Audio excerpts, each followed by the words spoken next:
From Hollywood, it's time now for... Johnny Dollar. Ralph Dean, Johnny. Mono guarantee. Oh, hiya, Ralph. How are things? Rough. My wife could kill me, Johnny. For the insurance? No, just for kicks, because she's mad, because she wanted a mink coat. In short, she's a woman. I couldn't buy her a mink. I don't make that kind of money. You know how it is in the insurance game. Oh, sure, I know, Ralph. You're down to your last yatch. So what happens yesterday? I lose 80 mink coats, silver blue, worth $100,000. Gone, snatched, disappeared. Warehouse robbery? Check. Bandley Furriers out in Los Angeles. My wife's about to blow her stack. She says if I can't afford one fur coat for her, then how come I can pay for 80 of them that I haven't even got? How do you reason with a woman, Johnny? I never try. Usually I just send flowers. I've already done that. She ran them through the garbage disposer. So now what do I do? Buy some more flowers.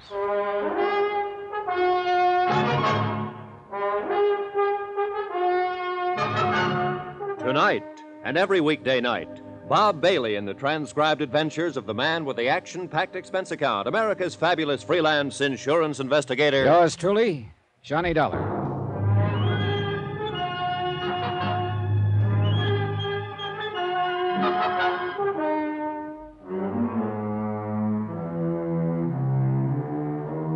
From Special Investigator Johnny Dollar to the Home Office Mono Guarantee Insurance Company, 4312 Spring Street, Hartford, Connecticut. The following is an accounting of expenditures during my investigation of the Silver Blue matter. Item 1, $152.40, telephone and incidentals and transportation to Los Angeles.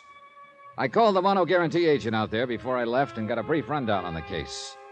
Among other things, I learned that a man I'd known and worked with before, Detective Lieutenant Raymond Garcia, had been put in charge. And with Garcia on hand, I knew I could count on cooperation by the police. But I still wasn't expecting quite as much as I got. Flight 12 for Las Vegas, Salt Lake, Minneapolis, and Chicago, now loading at... I knocked over the fur joint myself, Johnny. Garcia. The only way we get to see you. How have you been? Overworked, underpaid, frustrated, disillusioned, unappreciated. In other words, fine. Got your luggage yet? It's coming right there. Good. We ought to get moving. I've got a squad car outside. What's all the rush? We've got a guy downtown in the hospital I figured you'd want to talk to. Well, he'll wait, won't he? He'd probably like to, if he had any choice. He's dying? Kind of looks that way.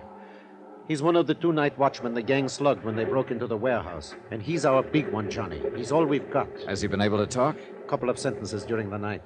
He's got to talk. What do you mean? He's the only one who got a look at them. When he did talk, what did he say? Gibberish, mostly. He did say one thing, though. They were kids. Just a gang of kids. Oh, that's going to make it rougher. Yeah, in a lot of ways. What do you mean? You'll find out later, Johnny. Come on, let's go.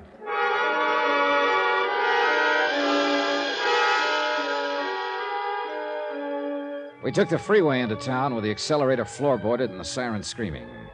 Racing against time and against dying. Weaving in and out through the four-wheel madness that Los Angeles calls traffic.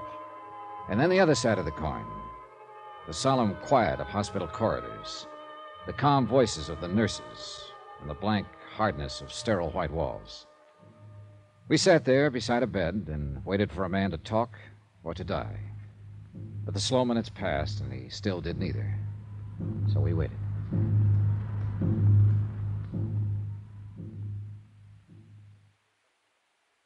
Guess that shot the doctor gave him is not going to have any effect. Apparently not. It's a crazy world, Johnny. No, just the people in it. I mean, yesterday, we'd never even heard of this guy. I still don't know his name. And 24 hours later, here we are. A couple of strangers sitting around watching him die. It's here on his chart at the head of the bed. Albert Christman. Strangers. Not even family or friends. He didn't have any family or friends. He lived alone in a furnished room. Worked alone, too, except for one partner. So, a gang of punks jump him and bust his head open. I'm a bad cop, Johnny. I get sentimental about things like this. How'd they work it, Garcia? It's a warehouse district. The streets are practically deserted at night.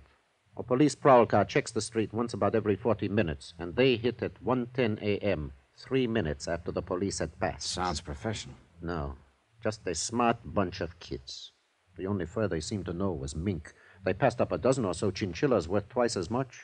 How'd they get in? I don't know. Chrisman hasn't been able to tell us. They must have tricked him into opening the door. What about Chrisman's partner? He was making his rounds. They slipped up behind him and slugged him. He didn't see them. He didn't know what hit him. And nobody outside in the street saw anything? Saw them leave with the furs or anything? Nope. Or if they did, they're not saying anything. Oh, it's a rough one, Johnny. We haven't got a thing to go on. Except Chrisman here. The shape he's in, that's only a straw. If he recognized any of them, if he lives long enough to identify... At least the poor devil can groan. I don't know. I think he's closer to being conscious right now than he's been in the last hour. Maybe you're right. Chrisman? Water? He wants a drink. Yeah, here you go.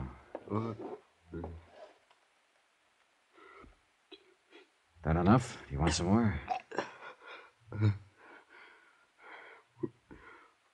Who are you?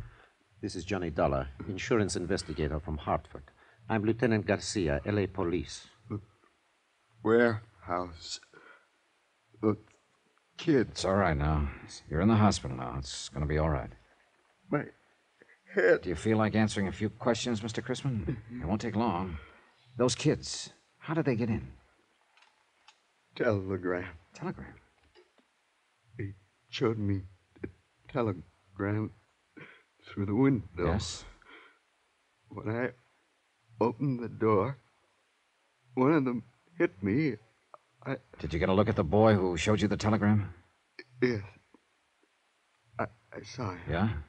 18, 19. What did he look like?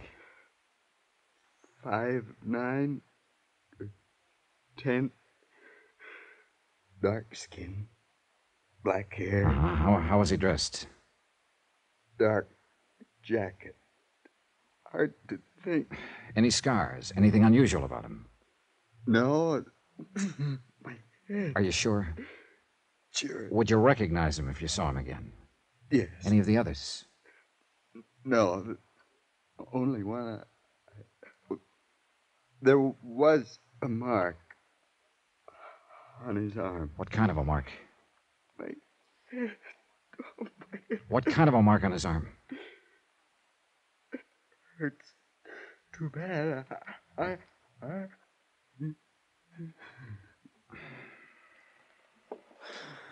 Well, that's that. Yeah, he's passed out again. Well, we got a description. Only one thing wrong with it. What? Right in that area, there are about 50,000 kids who fit it.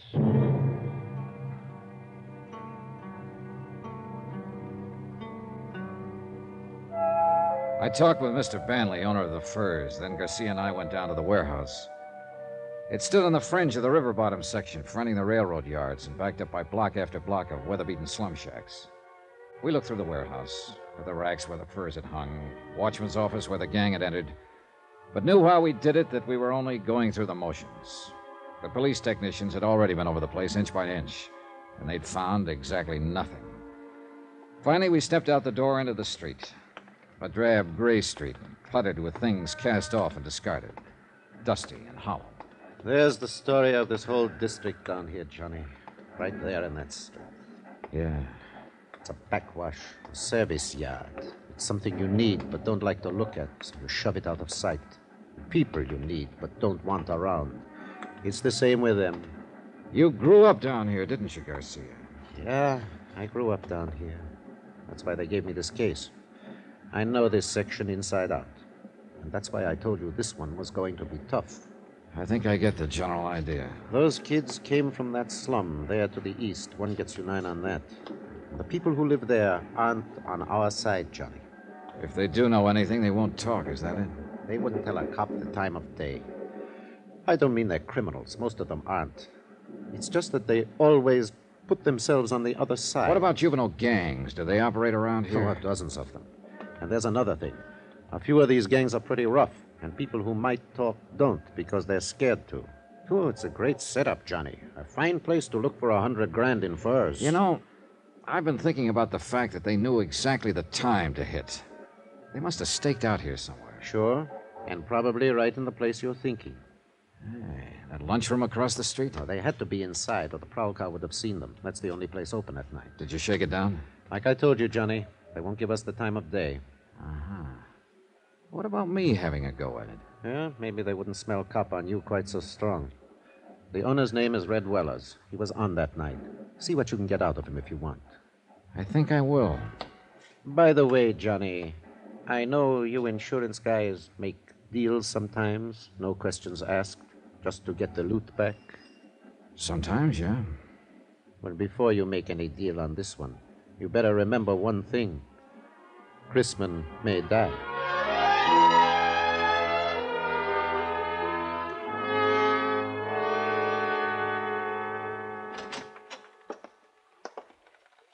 What do you say, Mac? Save your money. What do you want? Coffee? Yeah, I guess so. How's business? $1.02 a day. Farther in the hole. Want cream? No, I'll drink it black. Want a sinker with it? No, thanks. Are you Red Willers? So that's it. What do you mean? You're in that fur case, ain't you? Maybe. I thought you was the same one, but I couldn't be sure seeing you across the street. You come up with that cop Garcia a while ago, didn't you? That's right. I'm an insurance investigator. Well, you come to the wrong address, mister. I don't know nothing about nothing. Who was in the lunchroom here just before the robbery? I don't remember. Any young kids here? No, it was all old men with long beards. I see. 10 cents for the coffee. Yeah, they got you real scared, haven't they? Haven't they? I don't know any days. All right, look. You know Chrisman, the watchman over at the warehouse. He comes in. He didn't know any theys either. What about it? Nothing. Except he's dying.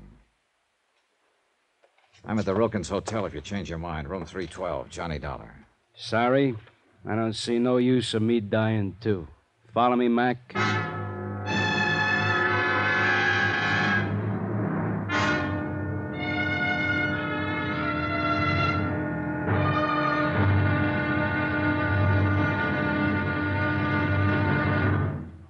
Now, here's our star to tell you about tomorrow's intriguing episode of this week's story. Tomorrow, fear stalks the streets, closing the mouths of a sullen and suspicious people, terrifying a lonely girl, and bringing death in a dusty alley.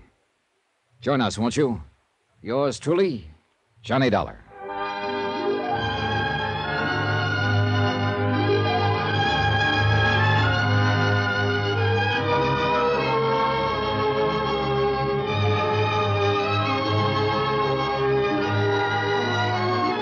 Yours truly, Johnny Dollar, starring Bob Bailey, is transcribed in Hollywood. Written by Les Crutchfield, it is produced and directed by Jack Johnstone. Be sure to join us tomorrow night, same time and station, for the next exciting episode of Yours truly, Johnny Dollar. Roy Rowan speaking.